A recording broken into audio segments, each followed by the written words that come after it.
It is Friday, November 27th, 2020, 5:01 p.m. And we are all still digesting yesterday's meal.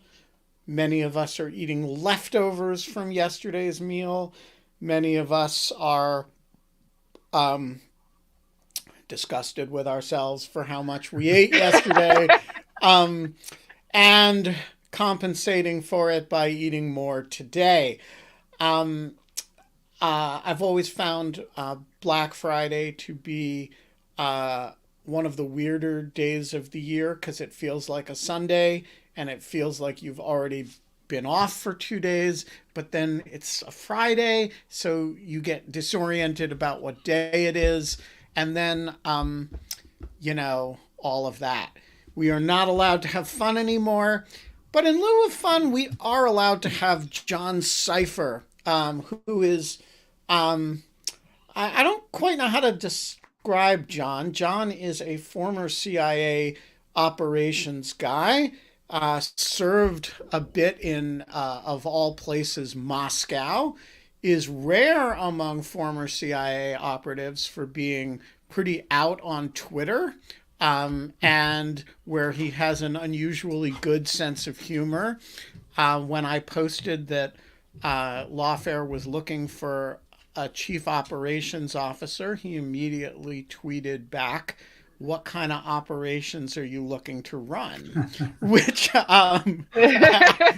I thought, showed the appropriate sense of humor. Um, and as part of our uh, important Finnish Estonia thing that we have going on in lieu of fun, I believe I am correctly remembering that you are were yeah, that's right, that you were station chief in Estonia for a while. Is that right? No, that's not right. But in my earlier part of my career, I was in Finland. And it's funny, I just showed you my Helsingin Sanomat, which is the main newspaper in Helsinki in Finland. And I was on something recently, and the people in Helsinki noticed it and contacted me, and they just did a big story on. I was there during sort of the end of the Cold War when So so Gorbachev and Bush met and such. so I want to talk about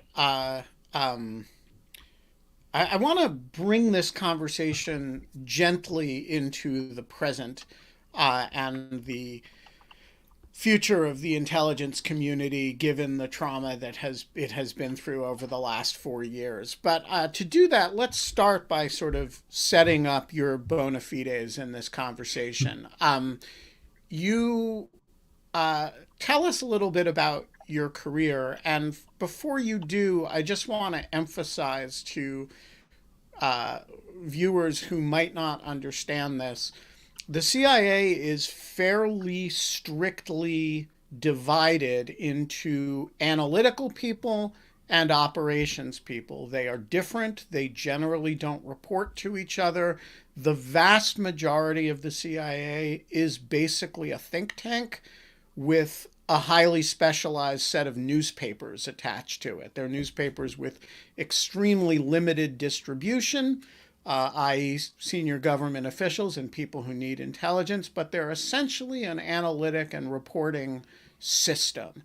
A small cadre of the CIA, which used to be called the Directorate of Operations, actually goes out and collects intelligence, and in a much smaller iteration, does operational kind of covert action sort of things. John, you were an operator. So what is the career of an ops guy look like? Well, that's right. So we're several different tribes. So there's the analytic tribe, there's the espionage, overseas espionage tribe. It was called the Director of Operations for a while, then the clandestine service. Now it's again called the Directorate of Oh, Operations. did they switch it back again? The They Directorate of did. Operations is such a better name. It I is. would It is switch much. it back too. What did they call it instead? I'm sorry. It's called the Director of Operations. It was called the clandestine service for a while. When there was a view after they created the DNI that the CIA would be the place where all different agencies that did some version of human operations would coordinate through the clandestine service at CIA. Didn't really work that way, but That's And what the also, idea. it sounded so much cooler and more British. But there's also a big science and tech grouping at CIA That's too, right. another tribe that's pretty big, and then an administrative sort of group. And so, yeah, a career in the clandestine side. I actually came in out of graduate school to be an analyst because when I was going through the interview process at that time, they were so hinky about telling you what the spy side of the agency did that I sort of said, well, I'm coming, I'll be an analyst for a few years and I'll go get a PhD or something. And then when I got in, there's a version of CIA 101 where everybody is together for a series of months to sort of learn the whole thing. And during that time, I was able to switch over, and some other people wanted to too. But I guess my battery of tests and psychological tests suggested that I could do that, and so I did. So I never actually worked in the analytic cadre. So I had no idea. You're like one of my pictures of an of an operations guy. You have that sort of swashbuckling. Yeah, I would have been a crappy analyst, I think. Yeah, you have one with that sort of swashbuckling badass quality to you. Well, I'll take that. But yeah, so a career essentially in the DO, if we called ourselves, is taking a language, preparing to go to an overseas assignment, spending 2 to 4 years in an overseas assignment, oftentimes in a U.S. embassy, undercover as a diplomat or what have you, and then coming back and doing it again over and over. And so we tend to spend 2 to 4 years in different places. And so I was in Europe, I was in Russia, I was in the Balkans during the Balkan Wars. I was in Southeast Asia and South Asia, Pakistan, and places like that.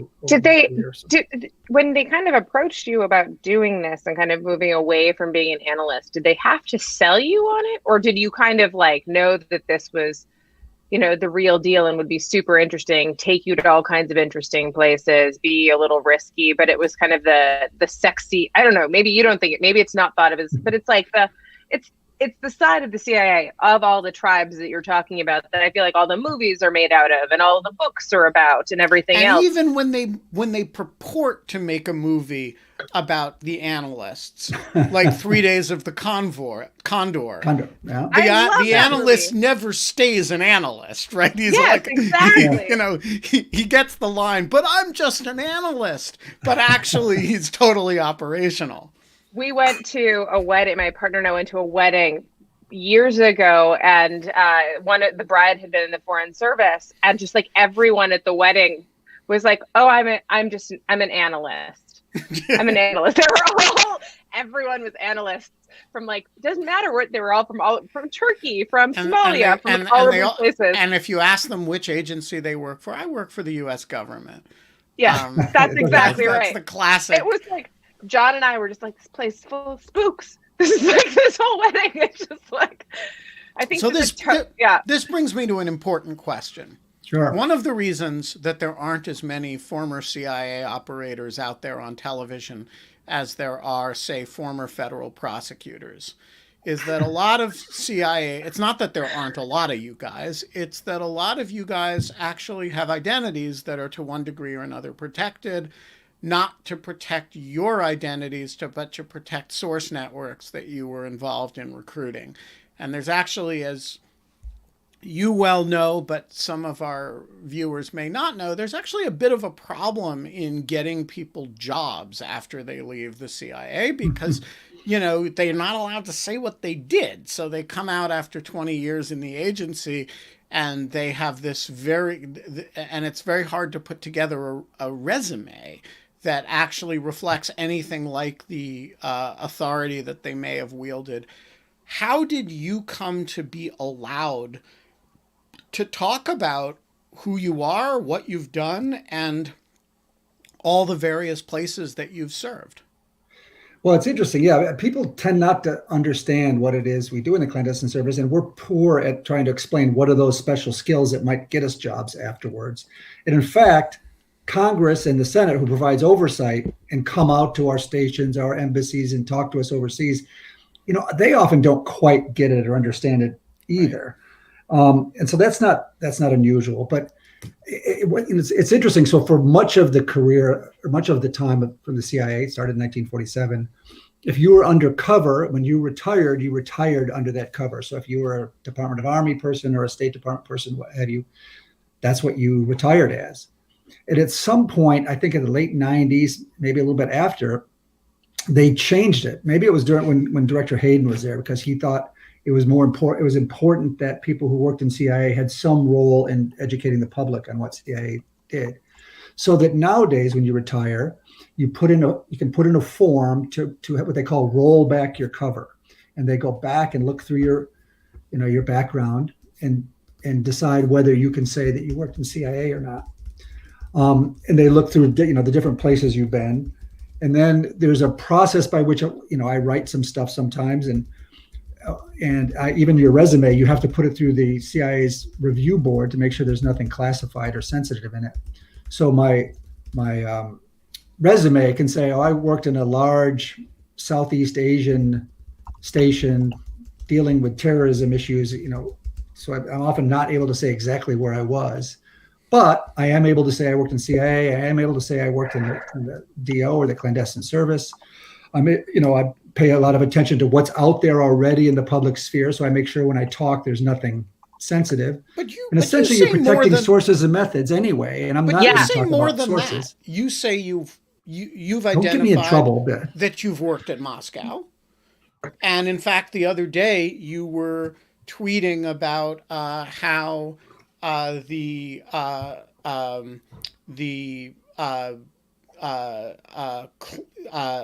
you were disputing the role of a fellow former officer as to his origin, his role in the creation of the Moscow rules. Oh, you saw that? Damn. Oh yeah, I mean, you have many Twitter followers, including me. I mean, you're relatively forward leaning in talking about what you have and haven't been involved in. In a certain sense, yes. So in terms of Moscow, yes. So the Russians, when I was in Moscow, the Russians knew exactly who I was and where I worked for. I had 24-hour surveillance. My house was bugged. I had audio, video in my house.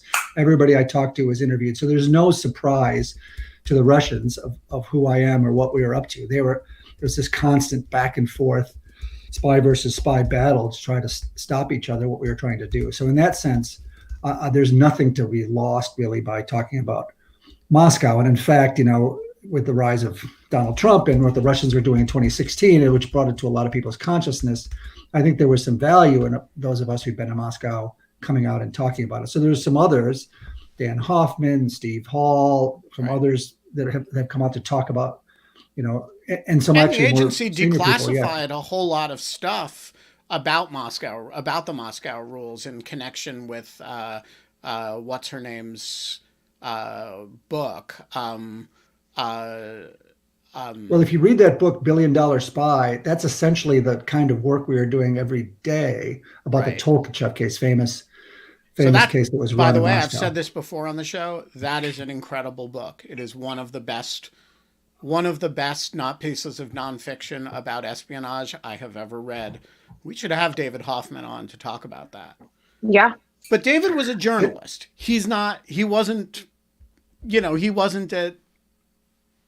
But for some reason, the agency provided him access to some of the files so that he could write that book. And so the agency, at a certain point, the Office of Public Affairs decides which things can be public and which can't. And so essentially, what I do and some of my colleagues who are out talking about things is we pay a lot of attention to what's come out publicly, so that we sort of know where the line is of the kind of things we can talk about. Right. And essentially, at the end of the day, and on the espionage side of the house, you're protecting the names and identities of sources, and that's the kind of thing that we'll never talk about.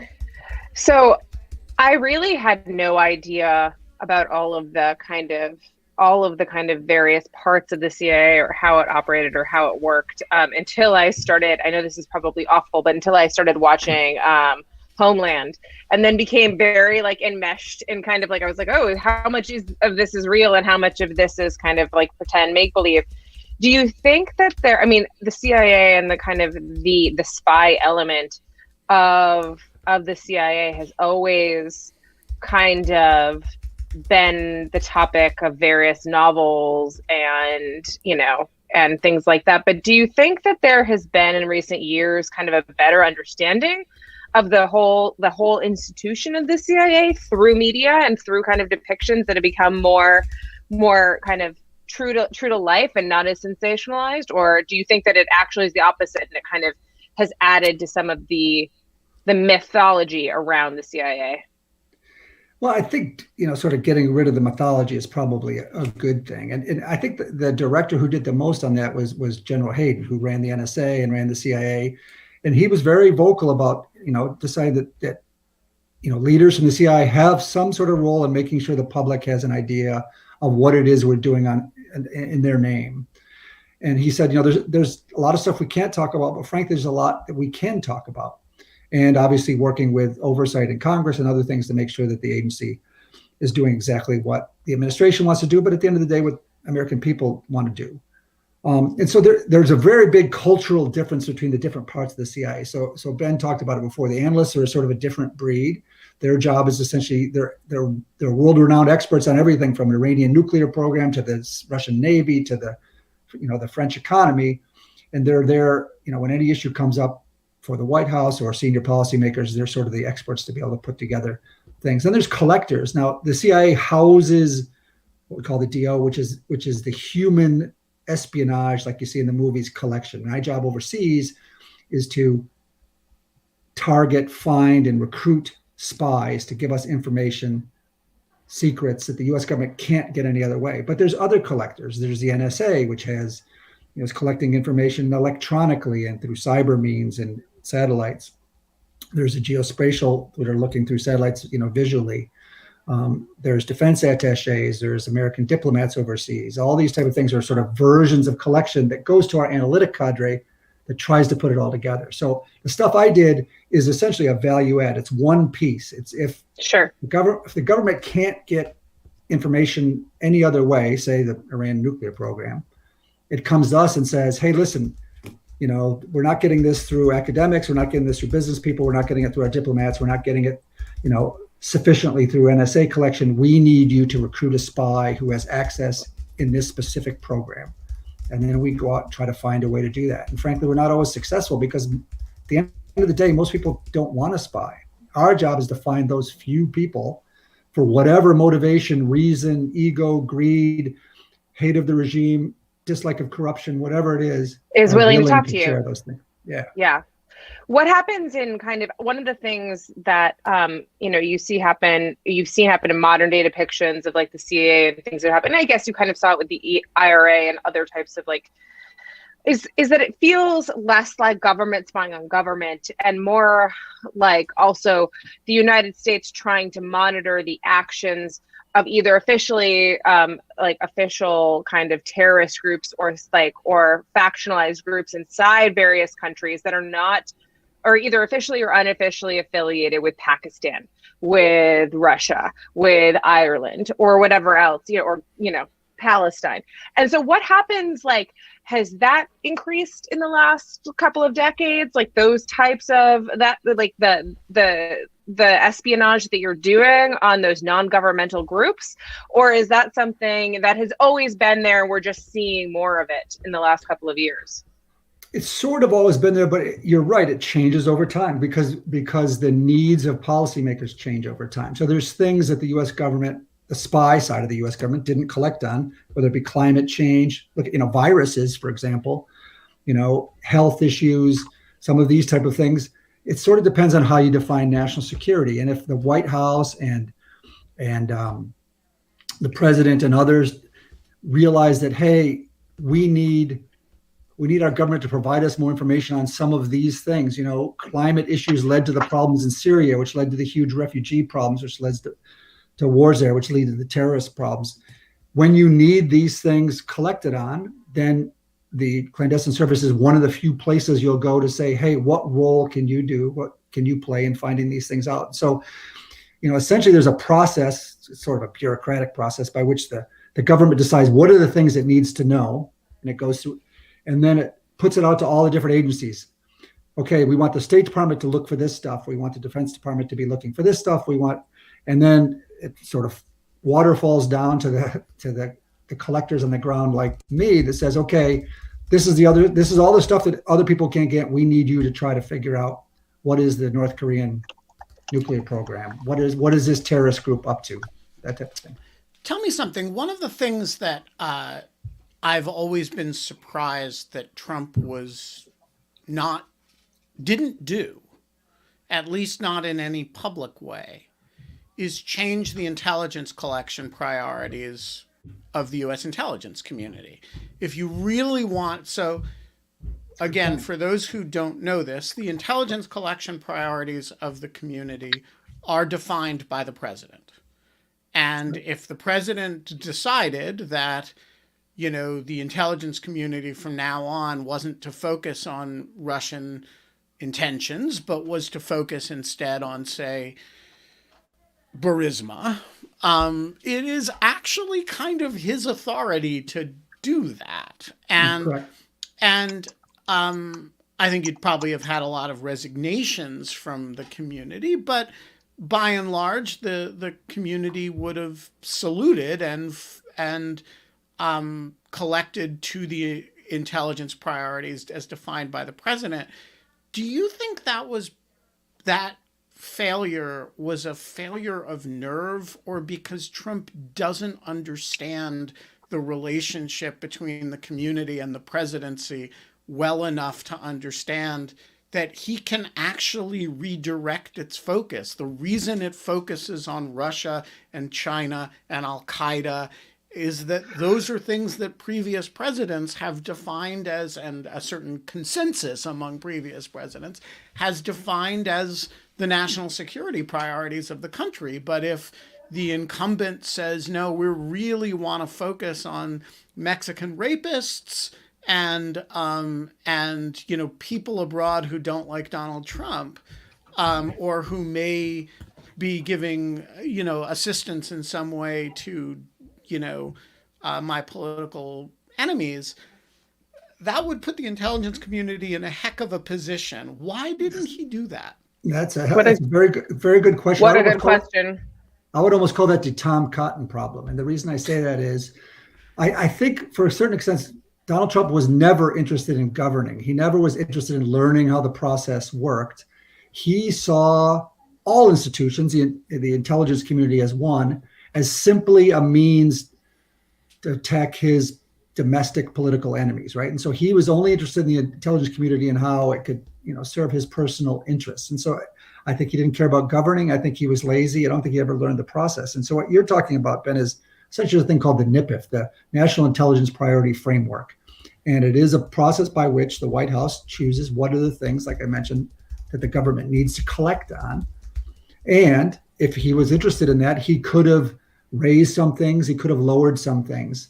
And so we may have dodged a bullet in the sense that Trump just never was interested or wasn't smart enough to do it.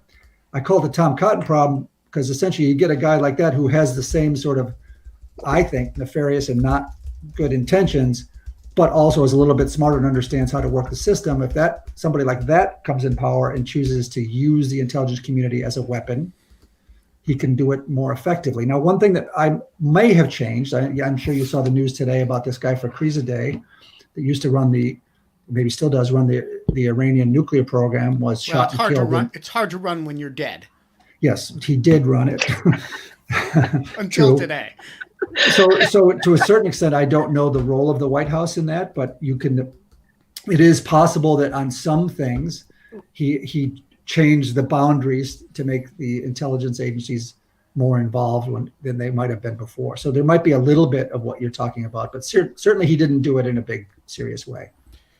All right. One more question before we go to audience questions. There are a variety of names out there for Joe Biden to pick as potential CIA directors. All of them with, a lot of them are also being attacked for involvement in the drone program or prior, as is Avril Haines, the new DNI designee. What do you think of the prospective management of the CIA that the president-elect is considering, and among the named candidates, the Jay Johnsons, the Tom Donnellans, the Jackson, do you have a preference? Are there people that do you favor the insider or the outsider model? Who do you want to see run the CIA? I don't think they're waiting for my opinion on this. Just want to make that very clear.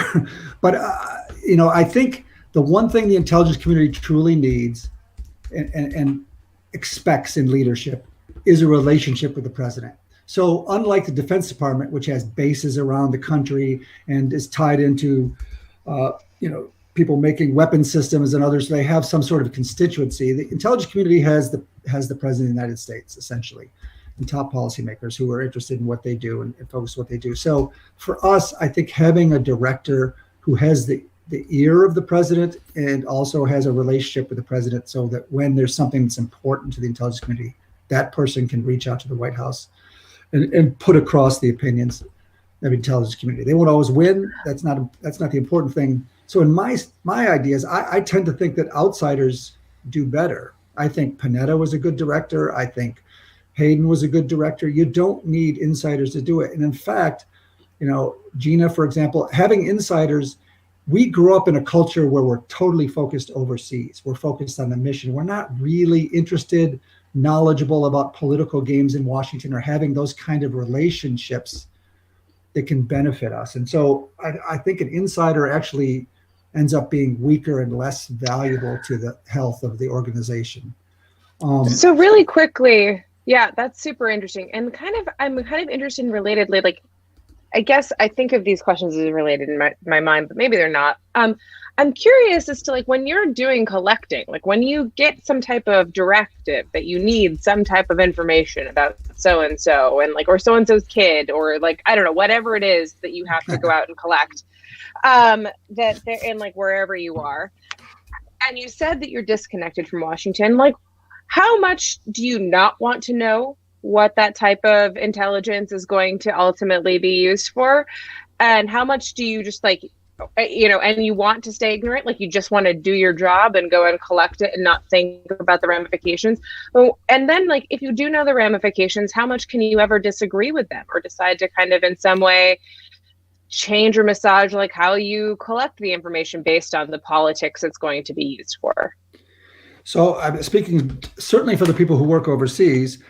We take great pride in being nonpartisan, to be focused on mission, focused on collecting information. If you spend your career, 3 or 4 years in India, and then you're off to Korea for 3 or 4 years, or then you're off to Vietnam for a couple of years, you're focused, on learning that culture, the language. What are the issues there? What are the issues that matter for the United States? Building personal relationships that benefit the United States. So you don't have a lot of time to spend on domestic, partisan, or political issues. And in fact, I worked for like 30 years with friends all around the world in all kinds of tight and dicey places, no idea what their politics were. And in fact, it wasn't until I retired and see him on Facebook that I realized, oh my God, he's like a nut job, or he's, or what have you. But the Mike Scheuer effect.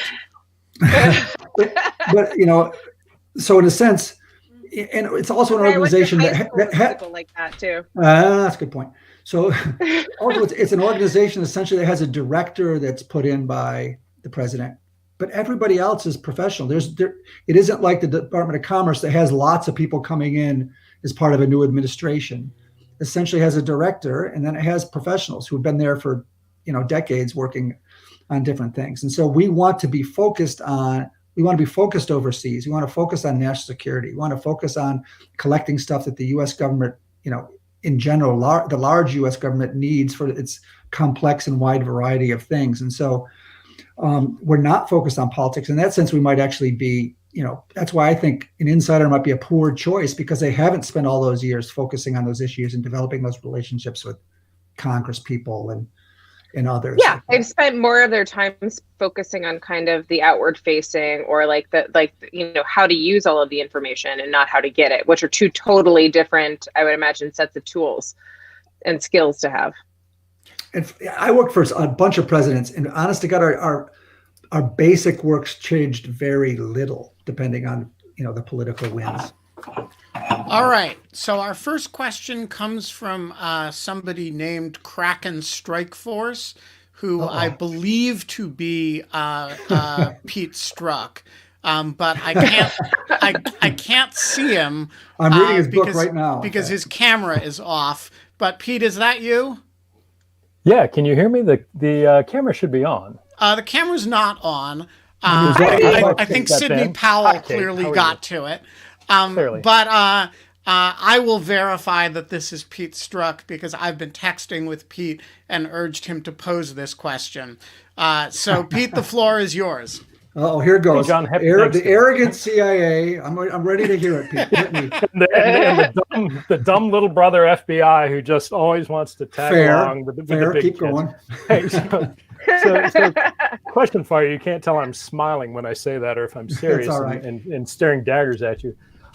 So question with you or for you in regard to all of the information that's been declassified by DOJ, by the DNI with regard to the Russia 2016 stuff. A lot of that has been focused on the FBI and their operations, but I wanted to ask you, as a chief of station, when you're out there with your officers, when you're trying to recruit people or agents, how does that impact that work? And then also, if you're going to local liaison and trying to get them to provide or share information, same sort of question. And if, as I suspect, there is an impact, how do you fix that? And how long does it take? And how would you go about sort of repairing that impact on your work? Are you talking about sort of the partisan things that we've had to face for the last few years in Senate? Yeah, exactly. Some of the stuff in terms of the declassification of a lot of the sources that the FBI was using against various folks. Some of the declassification recently about the material that the CIA sent over to the FBI, and looking at that again, not so much from the domestic impact, but overseas impact on the case officer's work. Yeah. So I think in general, Americans make poor spies and spy handlers. I think our intelligence community, which includes the FBI, is the best in the world and has been successful, not because we're naturally gifted at doing these type of things. Although you are. No, we're not. I think that, we take it seriously. And I think just like our military can overwhelm everybody with the amount of money and talent, things that we have, the Russians, they grow up in a conspiratorial sense. They grow up, even in early ages, they're in different spy schools with people, and they have a way of thinking about things, and they've done it for decades and centuries. Actually, the U.S. I think succeeds, and when I'm overseas collecting and trying to recruit spies, I succeed not because I'm some great white case officer, but because I represent the United States. I represent the most powerful country in the world. I represent a country that's seen as following the rule of law, that's seen as something special, that's seen as a place where immigrants can succeed. It's seen as a place that takes its role in the world seriously and keeping sort of the rules-based order together. And so if you live in a country like Pakistan or Russia or China or what have you, and you realize that your country could be doing better, that your country is, has corrupt leaders that are, when they get elected, they're stealing money, and we benefit because we're different. And I worry that what's happened in the last 4 years has shredded some of that. So if you look at the United States in the last few years, it's becoming like one of those countries. If you just read the newspaper, I think our institutions have remained strong, and I think we can fix ourselves. But, you're seeing a president who doesn't seem to care about the intelligence, was willing to publicly spill anything that helps him personally, that's willing to attack the FBI and the CIA and those places if it helps him personally.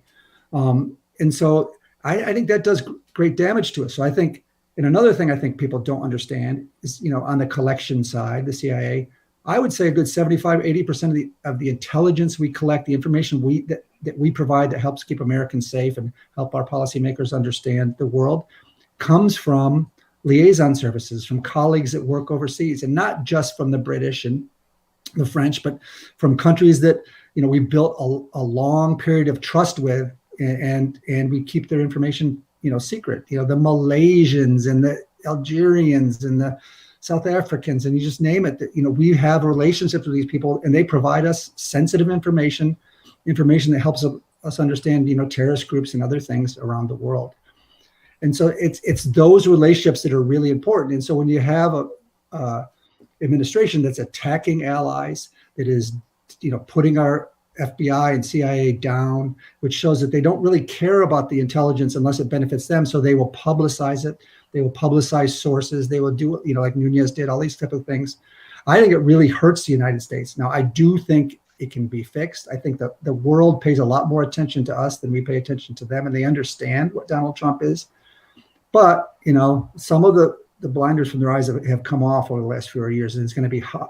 It's going to be a little bit hard to rebuild that. And there might be intelligence that some of these countries might have shared in the past that they won't share as easily in the future. All right. So we have a number of questions about the Fakhrizadeh assassination. The first one from RWM, who writes, do you have any idea as to the nation/person behind the assassination of Mohsen Fakhrizadeh, Iran's famed nuclear scientist? Trump, Israel? And then before you address that, David Botts, who is about to magically appear on screen, has a sort of larger set of legal and policy questions on the issue.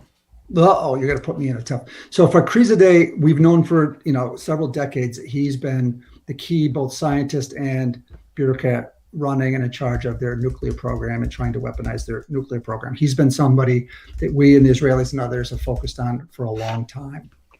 So his death is actually probably taken quite serious in Iran, and it probably is there'll be some sort of retaliation for it, would be my guess. Now, I don't have any inside knowledge. I retired several years ago. Even if I did, I wouldn't say it. But I think show the internet.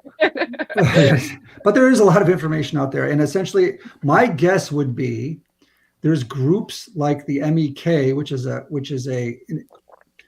Iranian anti-regime groups, essentially a cult.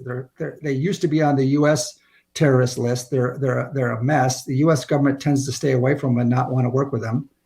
That being said, people like Rudy Giuliani, Louis Freeh, John Bolton have made money from this group because they're anti-Iran regime.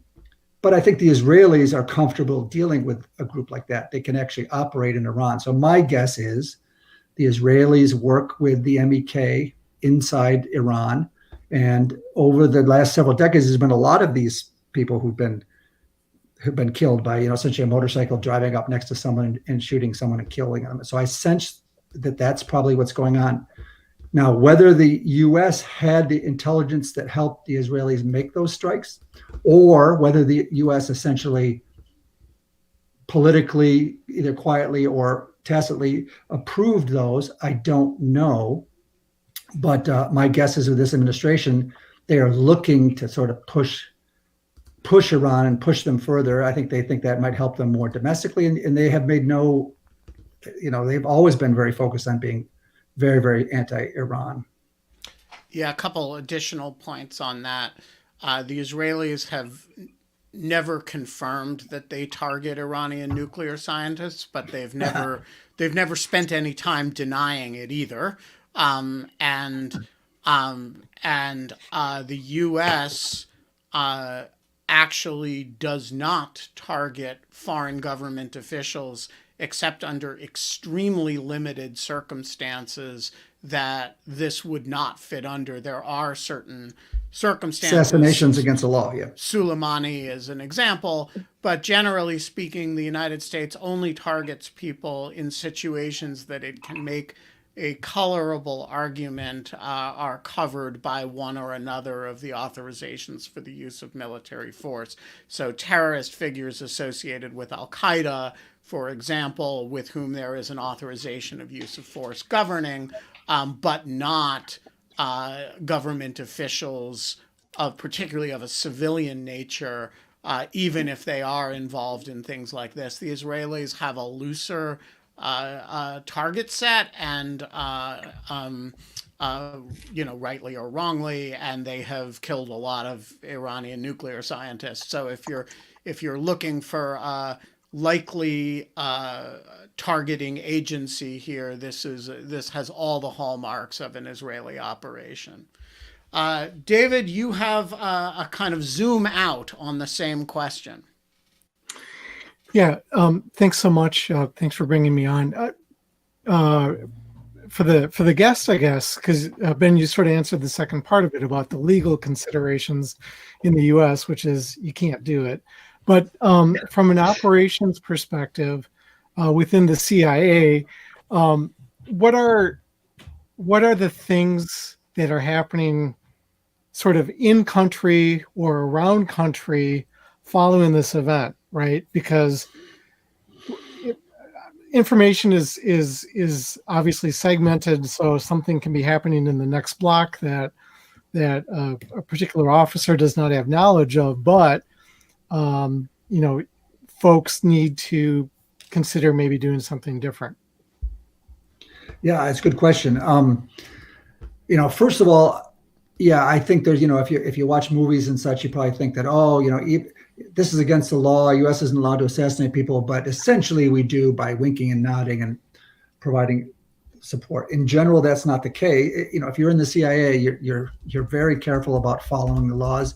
Yes, we break laws overseas. Our job is to, steal secrets, and we break laws overseas, but we cannot break U.S. law.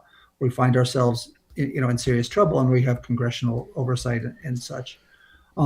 So in that sense, I don't think so. It's possible. That said, this administration doesn't really seem to care too much about law and norms. And so perhaps there's a political wink and nod. I just don't know the answer to that.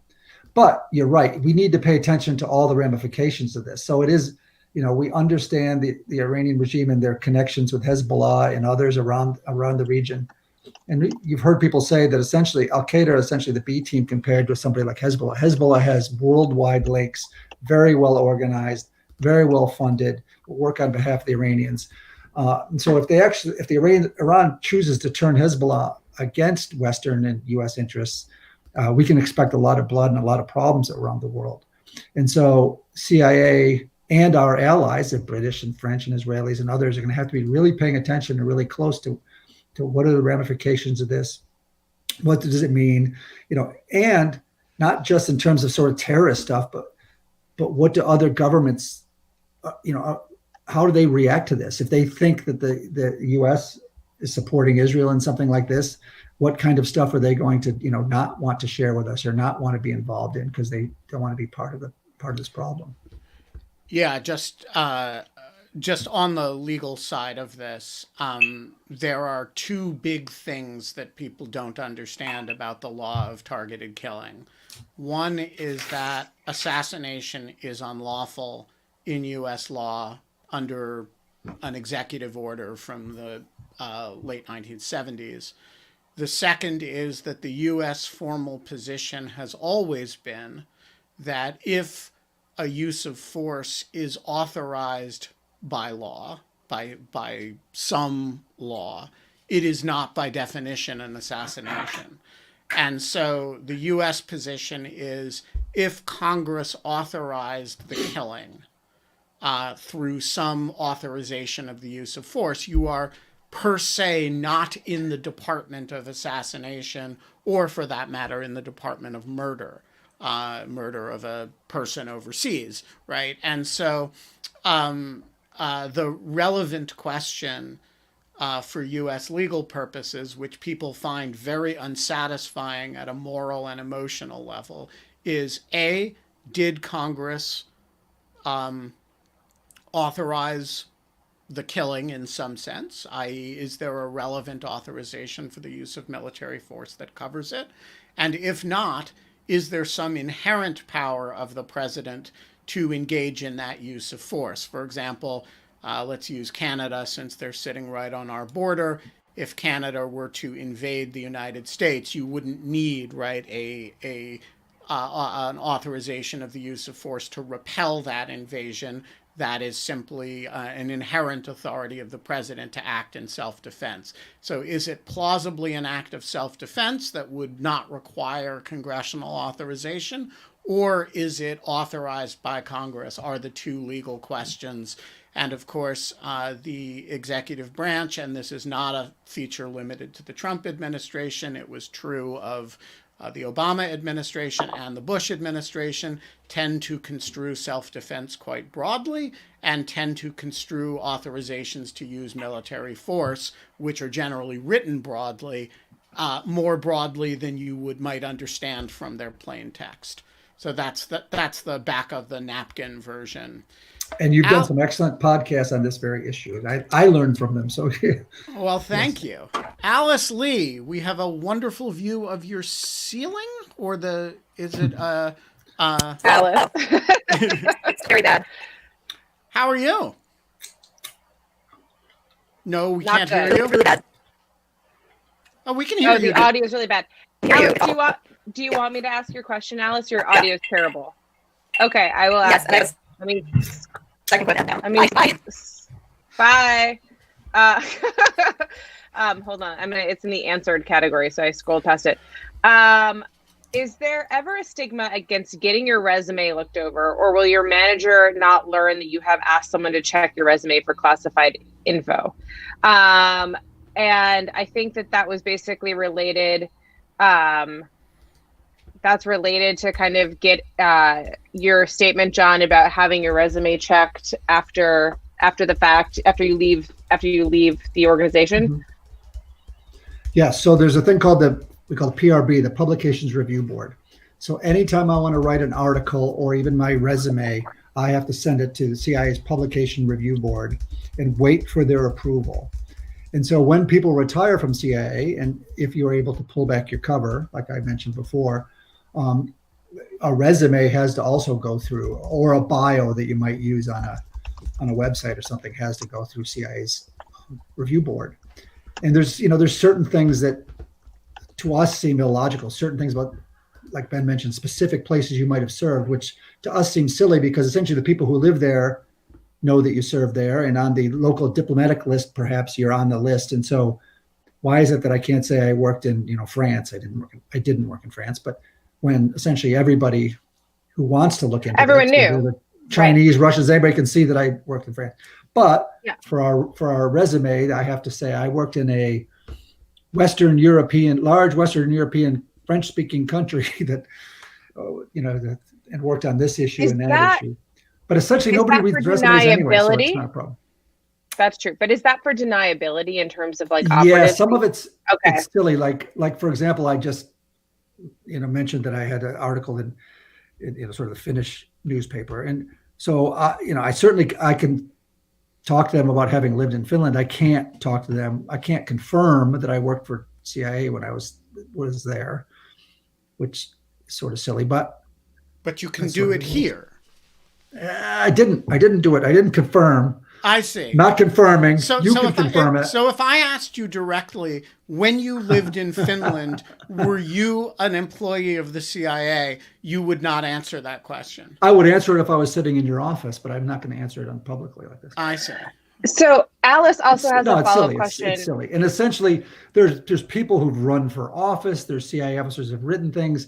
This is sort of, even though that is the rule, it's sort of shredded and fallen away over time. But I think if the agency thought that I was out publicly, or any of us are out publicly, actually talking about secrets or actually talking about sources or methods that are still in play, then I think they would come down hard on us, and people like Peter Strzok would be investigating me, and he would have every right to be doing so. Yeah, and just to foot stomp that point, there are times I have been involved in one of them where, in my capacity as lawfare editor, where an intelligence agency,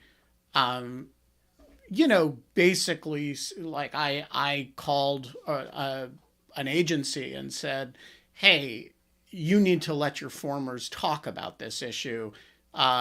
It's really important. And basically a message was sent out, don't worry too much about the fuzzy space. We're more concerned to have people explaining the agency's position than we are concerned about the rigor of where the line is.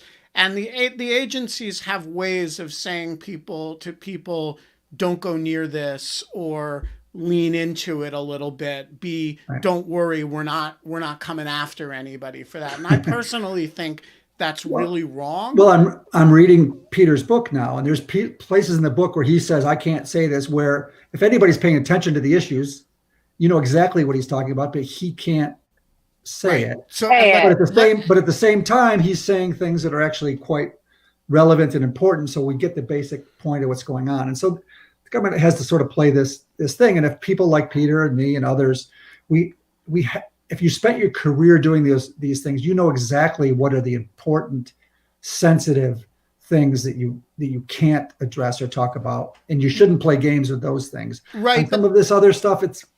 But I think it's really wrong to not have rigid lines, because what happens is it ends up working as when it's in the agency's advantage that somebody talks.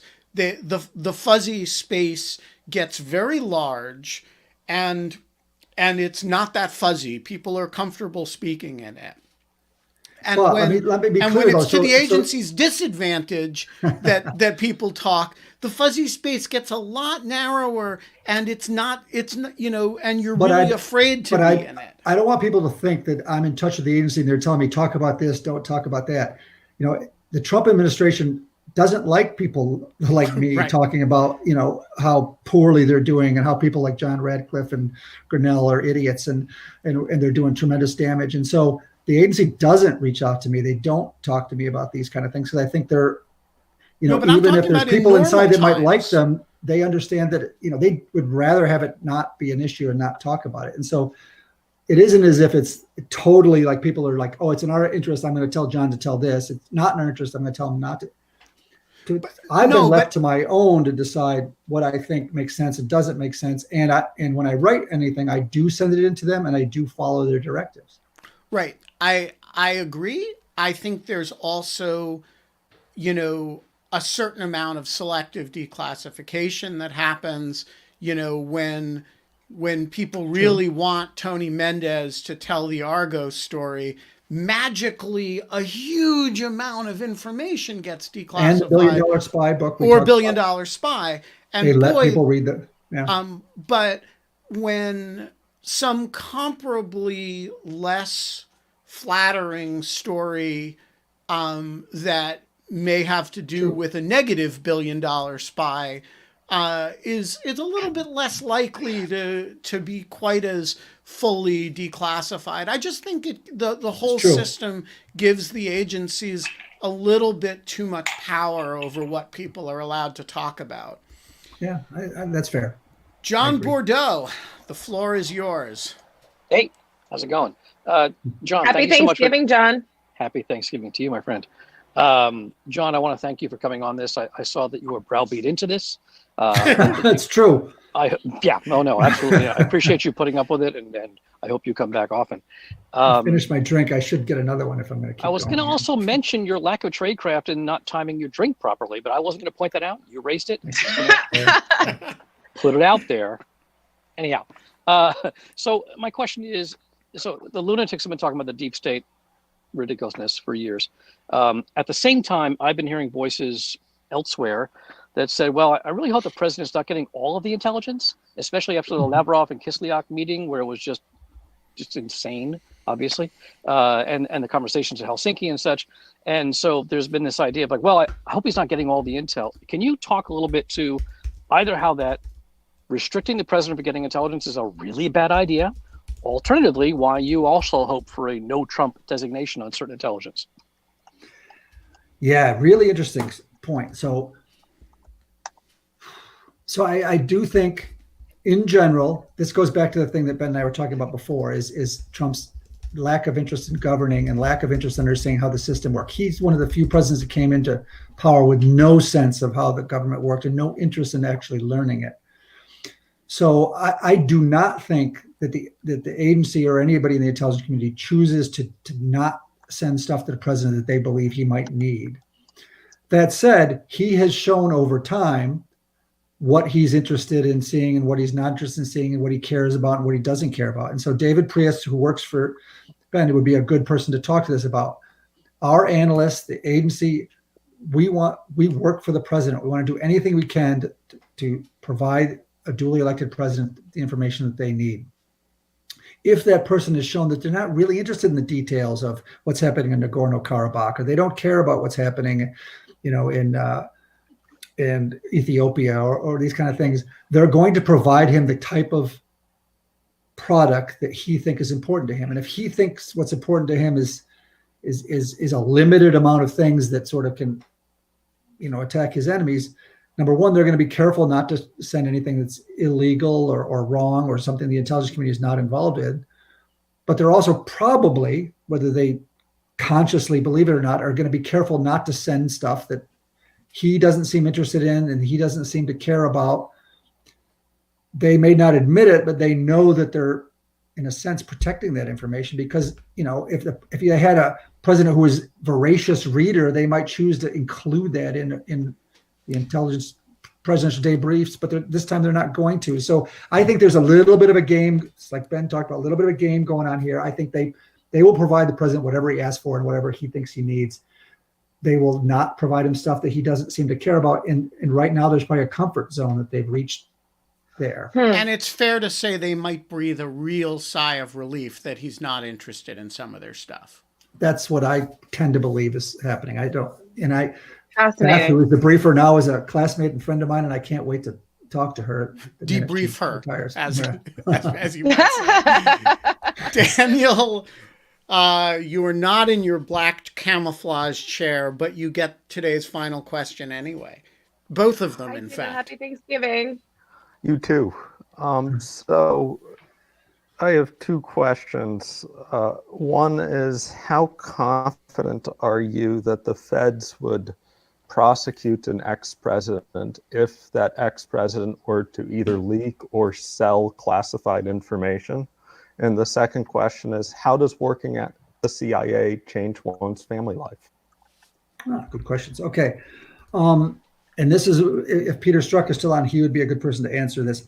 I am not confident that if the president does what he's been doing, essentially leaking information or sort of publicly saying things that come to him, that there would be enough proof evidence to actually charge and indict somebody like that. Frankly, most leak investigations go nowhere.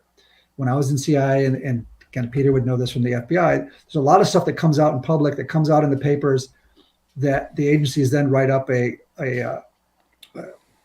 crimes report. A crimes report saying, hey, this information is sensitive and secret. Somebody leaked this. The FBI makes an effort to try to figure it out. Oftentimes can't put together enough evidence for a trial or for a judge and for a court, and it doesn't really go anywhere. A few do, and they're well known. So it's hard to imagine if Trump acts like Trump is now. I would love to see him get charged for some of that stuff, but I think it's unlikely.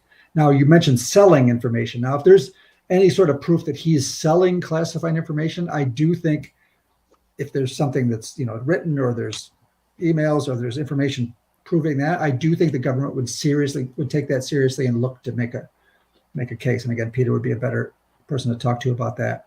Family-wise, interesting. So, I have 3 boys. I'm married. I met my wife in Moscow. In fact, she worked in the embassy when I was there.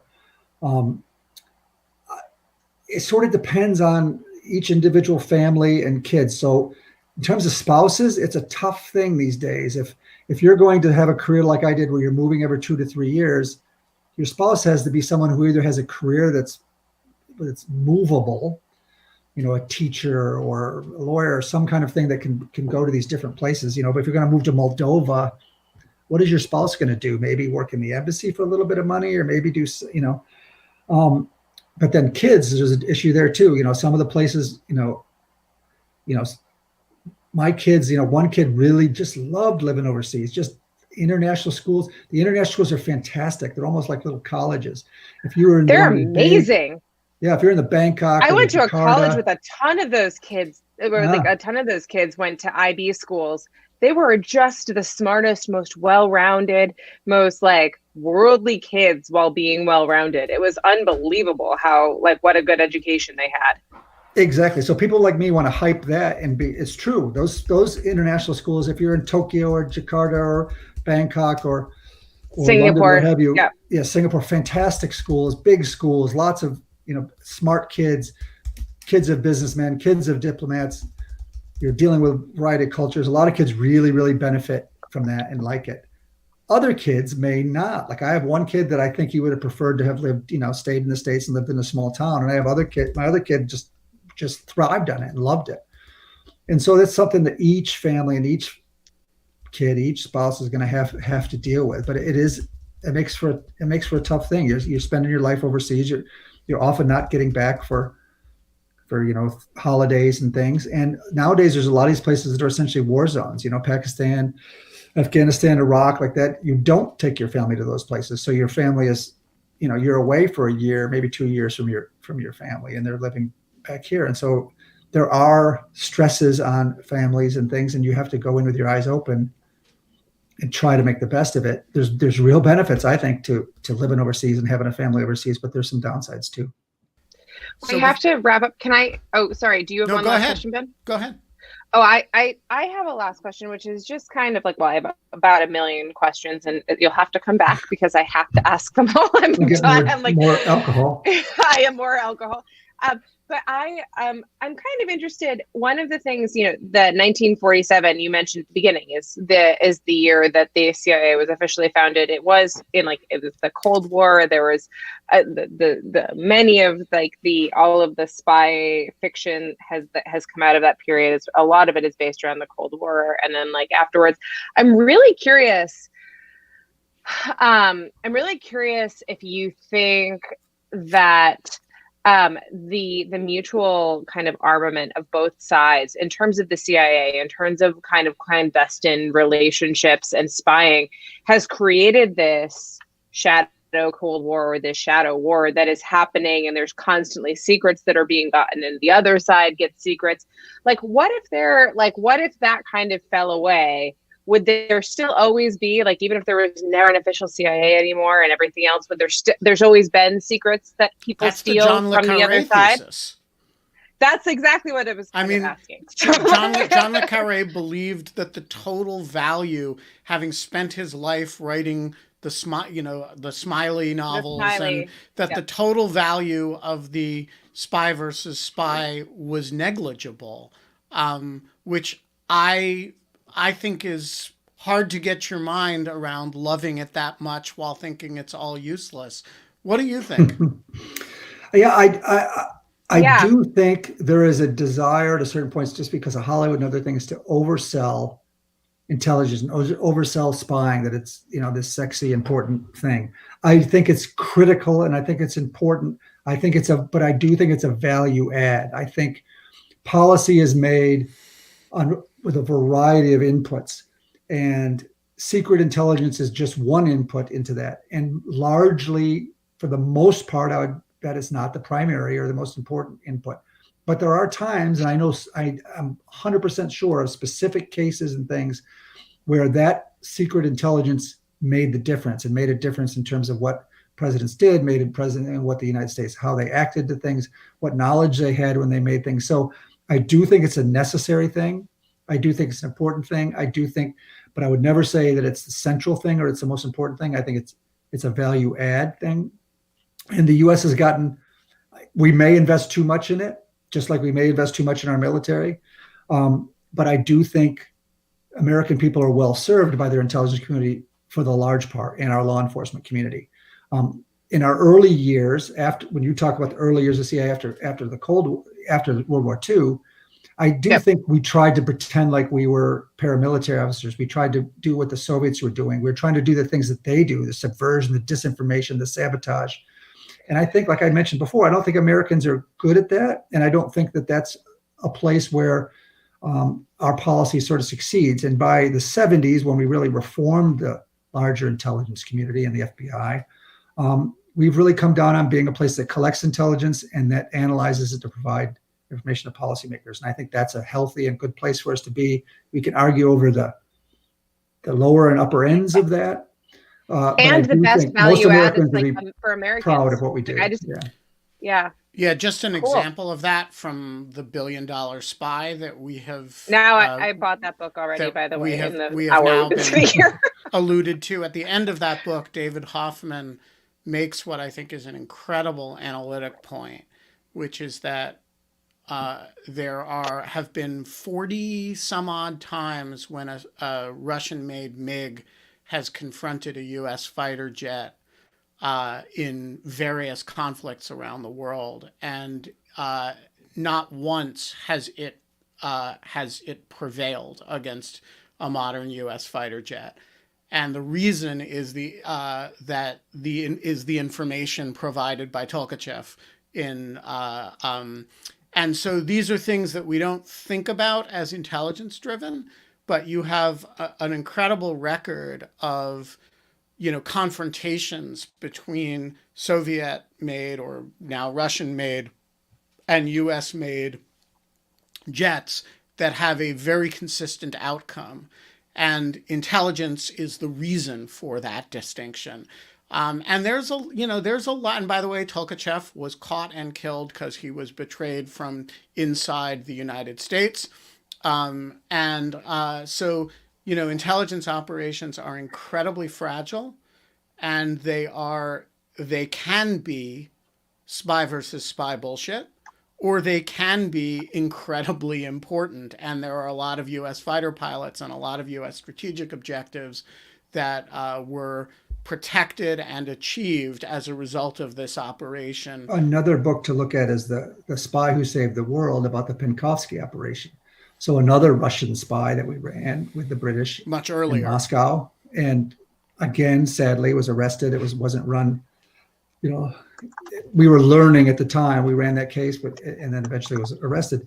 Provide information that sort of allowed the president to make choices in the Cuban Missile Crisis that may have saved us from nuclear war. So there's times when secret intelligence really makes up for what we needed to do, and it pays for itself. I just Googled this and it's $920. So I'm going to get that one out of the library. Might be out of All print, right.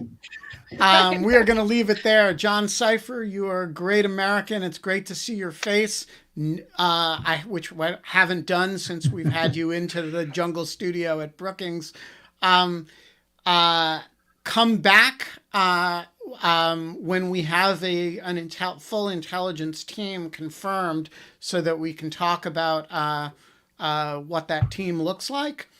And tomorrow, it is Saturday, so it'll be just Kate and me. I have most of next week already scheduled.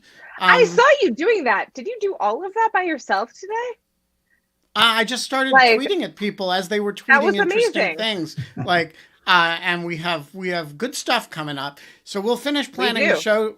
Thank you. Finish planning the show tomorrow, and that'll be 22 hours and 52 minutes from now. And until then, Kate? We don't have fun anymore, but we do have tradecraft. And that is going to be the subject of the next thing that I quiz John about. We will see you tomorrow. Thanks, John. Great pleasure. Fun to be with you guys. Thanks.